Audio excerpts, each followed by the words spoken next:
All right, hey guys, what's going on? My name's Chris Hawkes, and this is Your Best Life Defined. How you doing today? Is it getting better? You're waking up in the morning and you're thinking to yourself, "Well, he was right. It's getting better." I hope so. I hope so. I hope at least it's getting better than yesterday. Now you might be thinking, "Well, yesterday was pretty cool. I didn't have a bad yesterday." That's not the point. The point is, I think just because we're given this gift called life, and it doesn't really matter what you believe, this premise holds true. Just because we have been given the gift to open our eyes and greet the day, that's more than enough reason for us to feel obligated to make the best of what we're given. Because if you think about it, the people that don't have that option anymore would probably like it.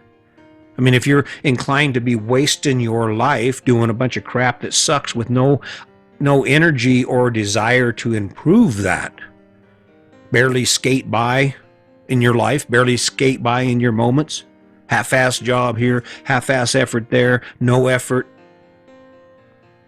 If that were the case, man, just maybe it wouldn't be too bad. Maybe let's say you could actually, what'd be cool is if we could look forward and we could see how much life we had left. And when we look forward and we see how much life we have left, when we look at the way we're using our life, and then we see some person that we're inspired by because they are definitely showing us how to live life. They are living every second of it, always doing something, always learning something, headed in amazing directions and bringing a whole bunch of people with them. We could give them some of our life because we've decided to give up on it. We've decided not to worry about making today better than yesterday. That'd be cool. I'd be like, "Hey guys, over here, I could use some life. I know I might not be the most famous podcaster. Everything I say may not be the best, but I'm trying. I'm working every day. I'm showing up." Wouldn't that be cool? That'd be cool for me. I'd be like, come on, because there's got to be someone who sits out there, and even for no other reason except for the fact that I show up every day. It doesn't even matter if the podcasts suck or I get off base or the video ain't good enough or it's just not being pushed out there because of my comments or whatever my content is. It doesn't really matter.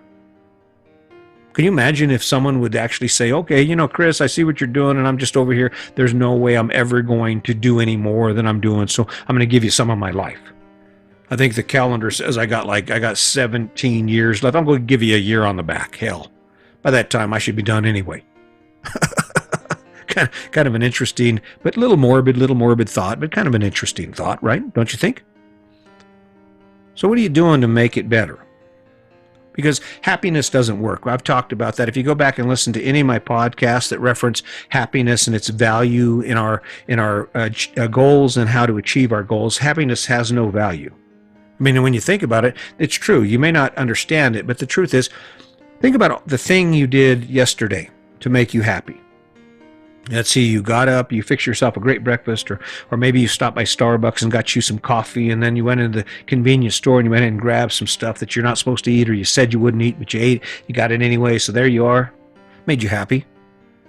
Got home from work last night and there was some cold beers in the fridge, drank some beers in the fridge, had them beers and drank some wine and watched some TV, surfed the net, watched social media, talked a little smack about other people's lives, made you happy. Now, let me ask you this. How much of that happiness carried over into today? How much of that happiness, you wake up this morning and you think about how you feel when you wake up at 5 a.m. or 6:30, whenever you wake up, right? How do you feel? Do you need to get your engine moving? Do you need to wrap your head around with your day? I mean, I guarantee there are actually some people, and you'll have to admit this because it happens to all of us, but some people actually woke up today and they're like, "Oh, crap.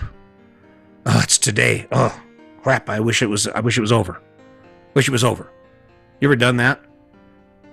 I don't know. I like to think of myself as an expert of what it means to live your best day, or to live your best life. But if you wake up and you think that more than maybe once a year, in the face of some unexpected tragedy, once a year maybe twice if you're unlucky. But if you wake up on a regular basis wishing you didn't have to wake up to what you have to do, that's an indicator that you're living the wrong life. I'm just going to say it. That's an indicator that maybe you should sit back, shut all the noise off, and ask yourself some serious questions about why you are where you are and how you can change it. That's what I'd be doing. But then I'm just the guy talking, right? Want to make it better than yesterday and you haven't started, it's going to require you to take action beyond the boundaries of your life. I mean, you define the interactions. If it's a relationship thing, you define the level of interaction that you have with the people you love. And it's only when you change something that you extend the boundaries of trust, of empathy, of consideration, of kindness, of joy. If you want to make today better than yesterday, don't let her or him do anything for you. Do it all. Tell them, you know what? You've been working hard, baby. I got this. I got this. You sit down there. Here's a cold one. Here's your wine. Whatever their thing is, cater to them for one evening completely. Out of surprise. Don't set it up like they should applaud you for your effort. Because empathy and kindness for the people we love, that's not applaudable. That is required. That is what makes great relationships grow. That's what destroys relationships that don't. There's no room for selfishness in a relationship. So how do you do it? Make it better. Do something for them. You want something in your life to get better. You want to make today better. In your employment, the same thing, same principle applies. Do something that improves your position. Maybe it's as simple as saying, I'm going to stop bitching about all the things I have to do, and I'm going to embrace the tasks because my goal is to become the best I can be at this job. And when I achieve that goal, what I'm going to do is I'm going to approach my employer about a raise and a change of position, and if they deny that, then I'm going to start looking beyond my employer to a new opportunity to actually grow and become better at what I do for more money. That's better than yesterday. Getting on the phone and doing research with the college about what classes you can take and availability and the schedule because you're tired of being where you're at because it doesn't work. That's better than yesterday. Being kind. Deciding that the world doesn't suck so bad you believe you have this innate right to walk around pissed off at everything. Hating everybody else's moments of joy that you see. You see something on social media that's actually genuinely good for someone you know, and you go, yeah, they suck anyway. We've all done it. Because the clock's ticking, and that's the ticket. The clock is ticking, and if you don't start taking steps towards your dreams, if you don't start taking steps towards those things that truly make the struggle you face worth it, there's going to come a time when you run out of steps. There's going to come a time when you wake up and you realize, damn, it's gone. Every opportunity I had to show the world, to show myself who I could be is gone. That's what's at stake. That's what's at stake. And yet so many of us, and I mean, maybe you're not a part of this crew. Maybe you're not part of that group, that segment of the population who wake up every day and just grind it out from one task to the other, not learning anything new, not learning the things they don't know, not engaged in activities that broaden their horizons, listening to audible books or podcasts, learning a new skill, setting a course towards a new destination, someplace they dreamed of being, someplace they've always wanted to be, and then doing what it takes every day to do it. That's how today gets better than yesterday. That's how you make today better than yesterday. Is it easy? Sorry, it's not easy. It's not easy at all. Even the small things, even the idea like maybe just making your relationship better or starting down this path by spending a lot more time talking to your partner so that you make a commitment. You say, okay, baby, we're going to walk every day. And then they come home and you get home and they're looking in the fridge at their beer and you're looking at your wine and you're thinking, okay, we'll do it tomorrow. It happens. It happens.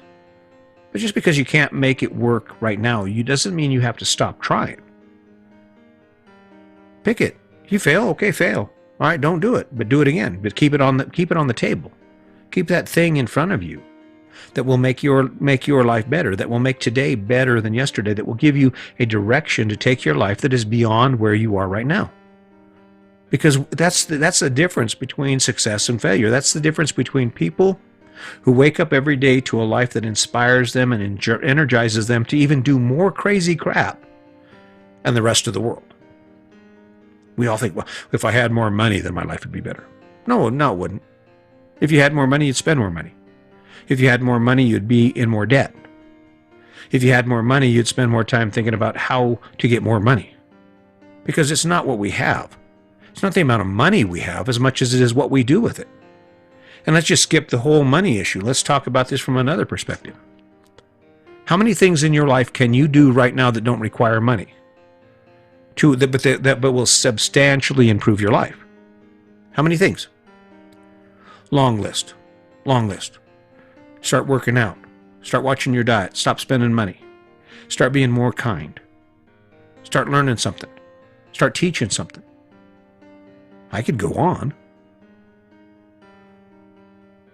If you go to bed tonight and your life hasn't been substantially improved, that is, if you haven't taken a substantial amount of effort towards making your life, the life you're living right now, better than it is, in as many areas as you can actually grab hold of. This isn't a, hey, pick one thing. This is pick a bunch of crap and do it all every day, because everything you've chosen is going to give you a better life. Because you will struggle. I guarantee it. It doesn't matter whether you buy off any of this or you don't. You will spend today struggling for something. Why not struggle for crap that really makes you go, yeah? Like retiring at 54 with your best friend, selling everything, and spending, I don't know, the past 5 years hanging out, being friends, playing, having fun. A little bit of work involved, a little bit of stress involved. It's pretty cool. Pretty damn cool. And there's nothing stopping you from doing that, except for your unwillingness to say, okay, I've got to change something. It's time for me to take that step. And what am I going to do? Which direction am I going to go? That's up to you. Who are you? What do you dream of? What are your dreams? Pick a dream. Pick a dream. Start a conversation about it. And even if that conversation, you realize that just by starting a conversation with someone about something you're thinking about doing makes your life better. Because the more you can ingrain that conversation into your thinking, and the more you can have that conversation, the more likely it is that you'll take the next step. You'll get on the phone and you'll make the call. You go check it out. You'll just look in the windows of that gym. You'll call that person who made that offer to you or suggested something you should do, and say, okay, so tell me a little more about this. Tell me how I can do that. Those are how it starts. Sandy and I didn't just sell everything and jump in an RV in a week. This was a 5-6 year conversation, and basically it was more than that. From the time my father had died in 2011, we both realized that something needed to change about our life, about our relationship, about the dynamics of our life, what it looked like, about the direction we were going. We kept having that conversation, and we kept asking ourselves, what will make our life better today? And guess what? 5 years. 5 years. They said we wouldn't do it. You know, that's funny. They've been saying that about Sandy and I with every one of our choices. I remember when we got married. The people would look at us, people that were older than us, they'd look at us and they'd give you that empathetic or that sorry, I'm sorry for you look, because there's Sandy. She's 16. She's pregnant. By the time she was 17, she looked like a beach ball. And there I'm hippie Chris. I got long frizzy hair parted in the middle, wearing silk shirts and bell-bottom corduroys. And they said, oh, they're never going to last. They're not going to make it. Nope, they're not going to do it. No, they can't do it. It's going to suck. It's the same thing. Same thing with everything. I'm sure there are people right now that I just posted. I haven't been throwing my Facebook, this podcast up on Facebook because, I've just figured, I'm not force feeding anybody my story.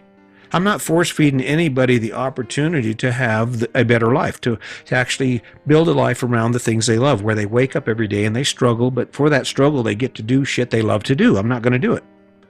But I threw this podcast, I threw Eat the Frog First up on my Facebook page, on my regular feed under Chris Jaquez, and I'm not even going to look at it. You know why? Because chances are there are going to be a lot of people who look at that and go, oh, now what does he want? Oh, does he want? Oh, he sucks, this and that. And it's not because any of those things are true. It's because it's really hard for us to acknowledge the effort we put into life every day through the actions of other people. There's always a reason. There's a reason why people don't want to admire Sandy and I for the effort we put in to create what we've created. There are some people that, they were just lucky. They were just lucky. Same thing with this podcast.